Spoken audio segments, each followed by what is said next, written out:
So we're coming back from Aquarium Zen in Seattle.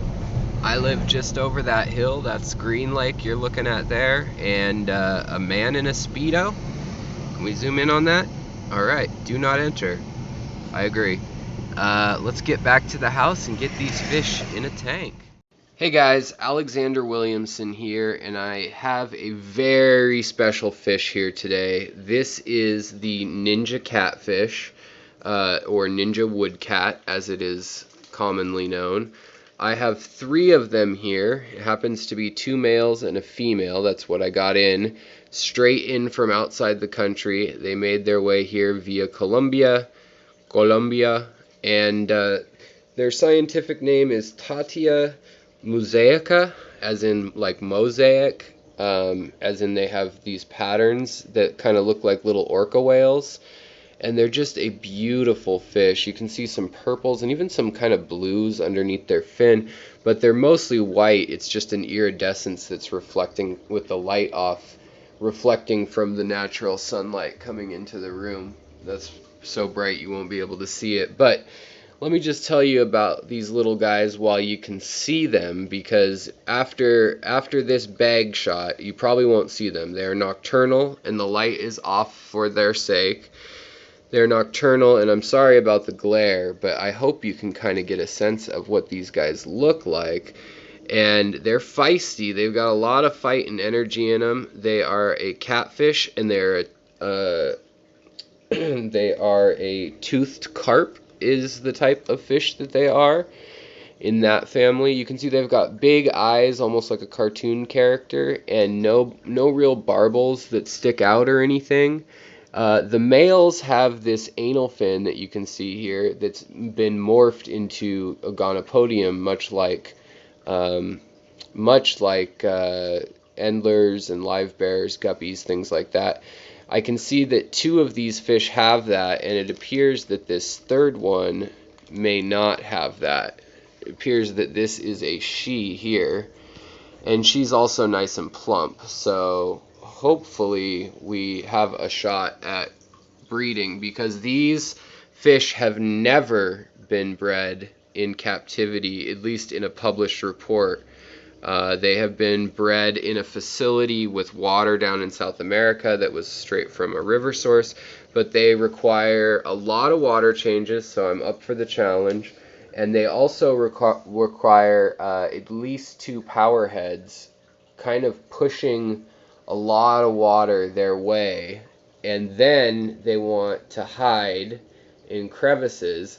And basically in here I put sand. They want sand, but they like to dig to gravel underbeds also.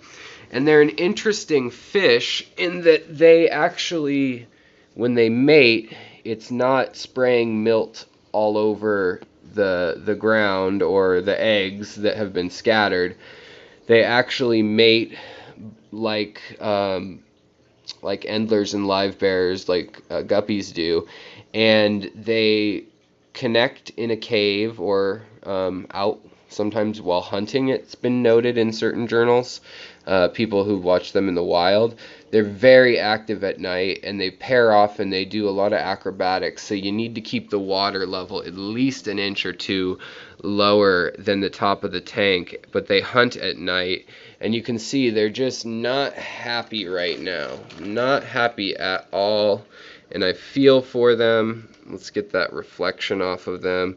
But they are a very cool little mini orca, and we're going to get them in this tank and get them feeling better. So let me get them in this tank real soon here, and I'm going to finish up telling you about them right now so I can do that within the next 5 minutes. They are all acclimated now to the water, and you can see some of their acrobatics and stuff. Sorry, it's a bag within a tank of glass, and obviously that makes it hard to see. One is very skinny. I don't know how they age or grow necessarily, but the other ones are nice and plump, and so definitely deworming is going to be advised in this situation. So real quick here, we're going to focus on the kind of setup I have because it's not focusing down below. But I've built these little rock hide cave spots for them, and they like 6.0 to 7.2 TDS or pH, sorry. They like a low TDS, somewhat low, under 150. They live in fast moving waters in the Atabapo and the Atona River. And the Atana River is both those rivers are actually upper. Let's see if I can get rid of that shadow. Sorry, guys. There we go. Now you can kind of see them a little better. Both of those rivers are opposite ends of the Orinoco Delta, far sides from each other, in the upper Orinoco Delta where it splits off and goes up into northern Central America. So they really like sand and bloodworms, and they like to hunt, so maybe some blackworms or something like that. A whole lot is not necessarily known about these guys, but they clearly like to huddle together. And as I said, they've got that modified anal fin, which is a gonopodium, and they also have a couple spikes.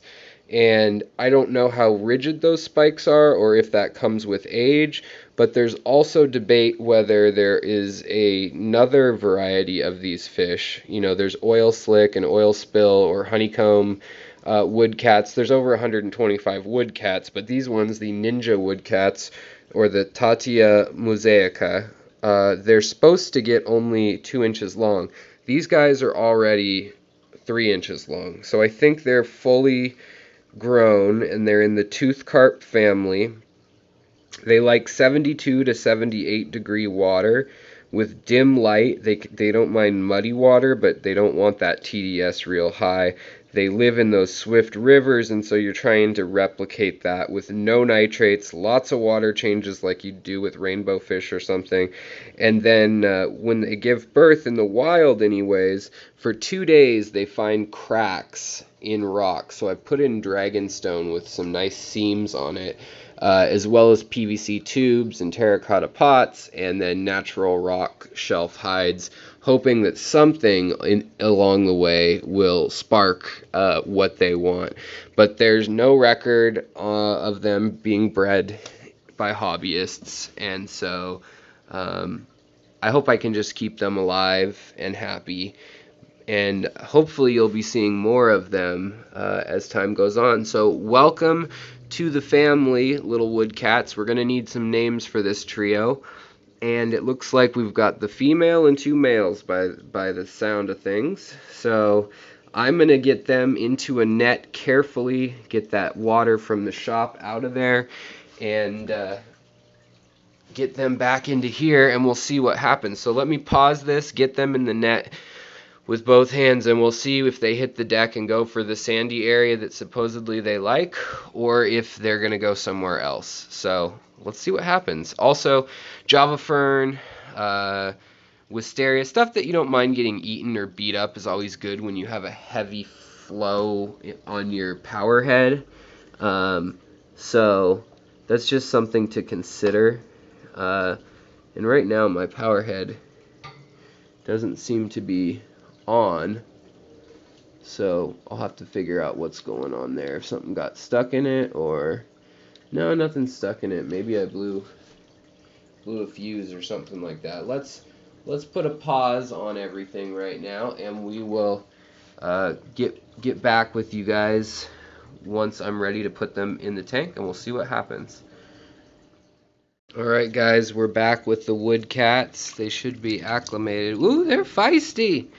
They are feisty cats, and you can see that beautiful color now that they're out of the bag, that stark black and white.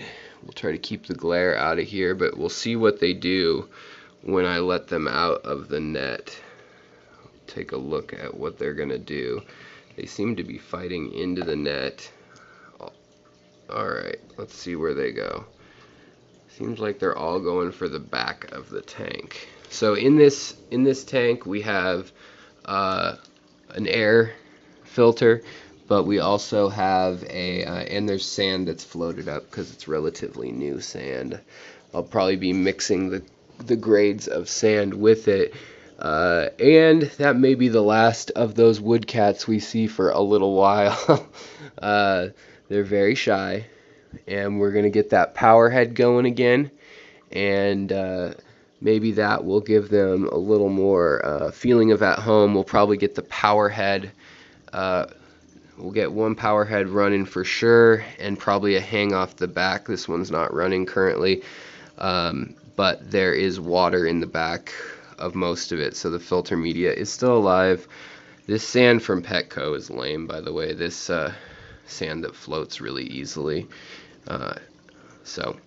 But in any case, we'll see what they do, and I'll keep you guys updated. I guess there's one. Cover the glare. I'm in shorts, if you see my legs there. Cover the glare. There's one in there hiding out. So I don't know. We'll see if they use these PVC pipes and the dragon stone and all that. But hopefully they do well. They've got little striped companions up there, and it's said that at night they hunt really intensely, like violent strikes to the top of the water, like a bass or something almost. So we'll see what happens, and hopefully the stress wasn't too much for him just there. So alright guys, thanks for tuning in. If you want to see how this ends and what's going on future in this tank and room, as well as my channel, history, science, biology, evolution, all sorts of fun things like that, please subscribe, hit the like button if you're interested in this. Again, I apologize for the glare, but I wasn't going to wait, till optimum time for filming to put these beautiful fish into the water. So you can also Google woodcat if you'd like to see another ninja woodcat if you'd like to see them.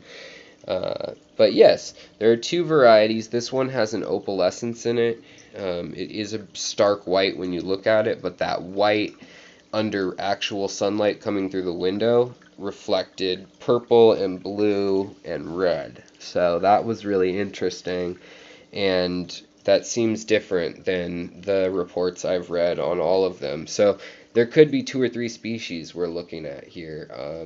I know Bob Steenfot also just got some recently over on Steenfot Aquatics, so you can check his out as well. But yeah, they're little mini orcas, little mini killer whales, and I think that this is going to be a really fun project. I hope they do well. They aren't cheap, but they are very cool looking, and I'd love to help add to the hobby and record trials and tribulations of raising them. And basically all these fish in here right now it's understood that they may get gobbled. And so I may move around some fish before nighttime. Also, it's recommended that at night you put the blue light on, and then you can watch them for a while. So I think there's plenty of light in here, just ambient light in this room, to kind of rival a Amazonian jungle underbrush. It's very dark down there. Yeah, see let's see here. Oh, there's still a crib in here. I need to get him or her out of there. But you can see that the catfish, the little skinny one, already claimed that territory and kicked the crib out. So I need to get that crib out and back up with the other cribs. I don't know why that one's down there. Oh, it's probably because it's a different age and I just haven't seen it. It's been hiding inside of the little pipes and stuff. So, alright guys, I will talk to you later. As I said, click the little bell for updates, to subscribe, and to find out all things fishy, history, science, biology, all that good stuff. And I will talk to you later. Take care of yourself so you can take care of your fish. And swim on, guys. Should be an interesting project.